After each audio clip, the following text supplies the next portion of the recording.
U.S. agency wants Nigeria Boko Haram ISWAP designated, sanctions slammed.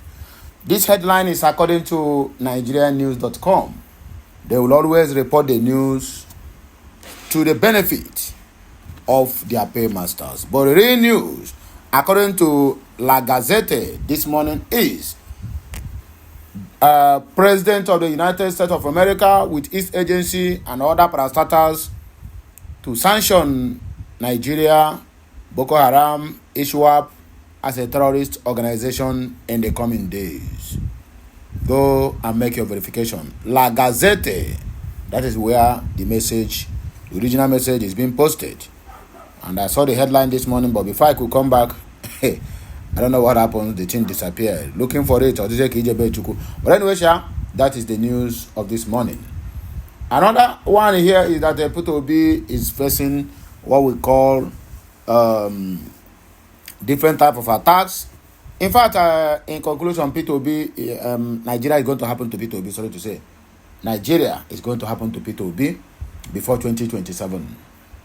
This message is from Prophet Ukulora One Nation. Presidency attacks P2B because they knew he is a wimp. So I don't know what is wimp. When I go help me at the comment section. Another one here is, what exactly are your plans for P2B obedient movement knocks Bayo Ononoga? P2B Nigeria is going to happen to you if you did not take time or take this my prophecy serious. Anybody who knows P2B should tell him that 2027 he might not be a free man to contend for that election. That is what I am saying. Anyway, make gonna like, share, comment too, and keep subscribing for more interesting videos coming your way. We are going to tell you the reason why we are here this point in time. The U.S. Commission on International Religious Freedom, USCRIF, has urged President Donald Trump's administration to appoint a special envoy for Nigeria and Lake Chad Basin to address religious freedom violations. In its annual report released in March of 2025, the USCRIF recommended that the Trump administration appoint a special envoy for Nigeria and the Lake Chad Basin to maximize the U.S. diplomatic effort to address religious freedom violations and atrocity risk in that region. The commission also accused the Nigerian government under Bola Ahmed Tinubu and various state governments of tolerating or inadequately responding to violent attacks by non-state actors who justify their violence on religious grounds. These actors include militant groups like Islamist extremists and Fulani militants who have targeted religious communities across Nigeria. USCIRF further called on the United States of America State Department to designate Nigeria alongside Afghanistan, India, and Vietnam as countries of particular concern, CPCS. Additionally, it recommended redesignating 12 countries including Burma, China, Cuba, Eritrea, Iran, Nicaragua, North Korea, Pakistan, Russia, Saudi Arabia, Tajikistan, and Turkmenistan as countries with particular concerns. Nigeria don't enter with Afghanistan and Iran. Wahala don't dey too much. The commission also proposed maintaining Algeria and Azerbaijan on the special watch list and adding 10 more countries to the list, including Egypt, Indonesia, Iraq, Kazakhstan, Kyrgyzstan, Malaysia, Sri Lanka, Syria, Turkey, and Uzbekistan. Furthermore, USCIRF recommended the redesignation of terrorist groups such as Boko Haram and Islamic State of West African Province, ISWAP, also known as ISIS West Africa, as entities of particular concern, along with the other groups like Al-Shabaab, Hayat al-Tahrir Shaham, and the Houthis. The commission noted that Nigeria's federal government continues to enforce blasphemy laws with penalties up to 2 years imprisonment for acts considered insulting to religion.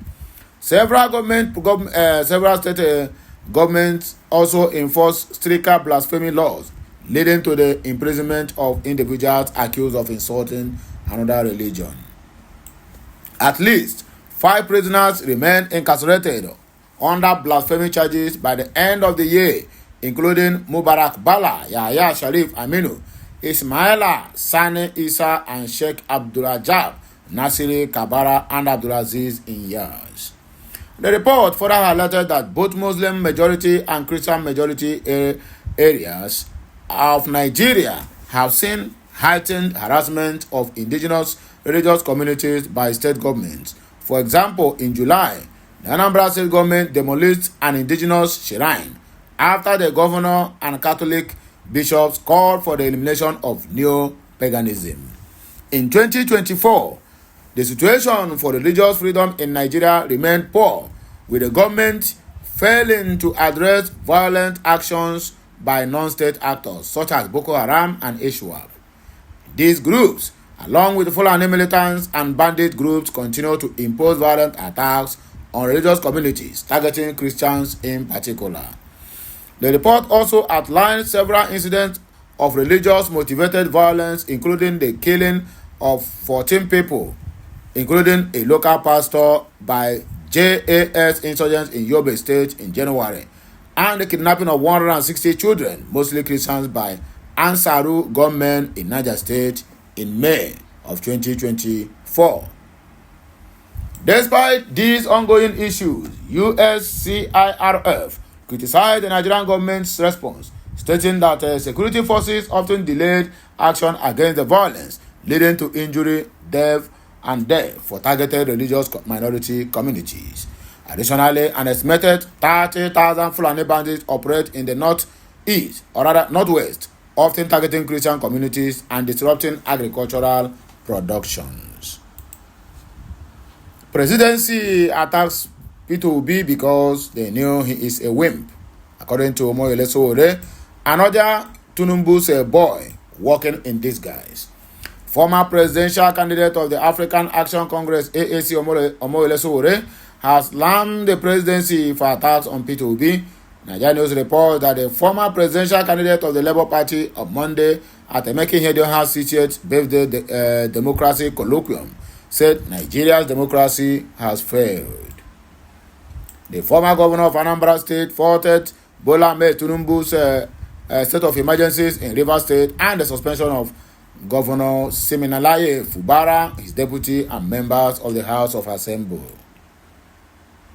In response to Obi's statement, Special Advisor to the President on Information and Strategy, Bayo Onanuga, asked the former presidential candidate of the Labour Party to watch what he says. According to him, he said, only a discontented and disgruntled Peter, who benefits from very free speech democracy provides, could perceive such a democratic downfall through his lens. If democracy had indeed collapsed, as Peter Obi claims, we were living under a regime antithetical to democratic principles, he could not have been able to make his comment on Monday at Emeka House colloquium.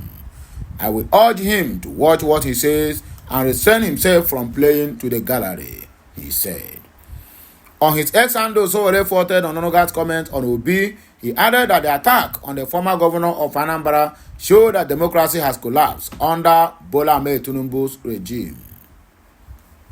The statement made by Bayo Onanuga about Peter Obi's comments yesterday is completely and insanely ridiculous, and the fact that he made such a statement is a testament to the total collapse of democracy under Bola Tinubu's regime.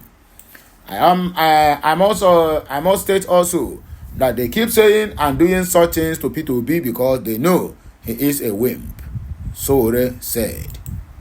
Wimp maybe a kind of weakling, I don't know, but direct me in the comment section. What exactly are your plans for Peter Obi? Obedient Movement knocks Bayo Onanuga.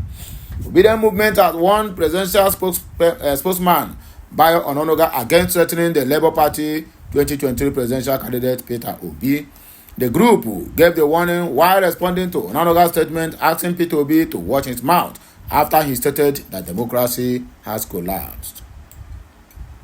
Speaking via a press statement by the Director of Strategic Communications and Media, Obedient Movement, Nana Kazaure, the group warned Onanuga against trying to silence free speech. The statement read in part, as a movement, we take serious exception to the uncouth threat by their chloric presidential spokesman, whose antecedents as an instigator of intolerance and division are well known, recorded and documented. Having taken note of Mr. Onanuga's threat, we may ask him this question: watch his mouth, or what? What exactly are Onanuga's plan for His Excellency Peter Gregory Obi? Or, put more directly, what sinister plans for this Tinubu's administration for its critics, whose ranks swell daily on account of the administration's cluelessness and inability to provide sound and qualitative governance for the whole Nigerians. Moving forward, we submit that if the Tinubu's administration had invested a quarter of the energy and resources it expends on holding and demonizing varying options through its intemperate spokesperson and numerous cyber Rottweilers, Nigeria will be a far more decent and conducive place to live in. Unfortunately, we are stuck with a government high on talk but miserably low on action or any iota of progress. The group say the threat to Obi should not be discountenanced, as Onanuga had previously been noted for inviting people against Peter Obi and every other thing. Anyway, my people, we don't have much time, and I don't want to stretch it so far. So please help me like, share, comment, and keep subscribing for more interesting videos coming your way. I, Okulora, will always be here anytime, any day to serve you. So please circulate this video, let it go viral. And I said earlier, Peter Obi should not take time. If Peter Obi not take time, Nigeria is going to happen to him. In fact, he's not going to contest 2027 election as a free man. That is the words that come from me, the prophet of the Most High. Kemesiano, my people.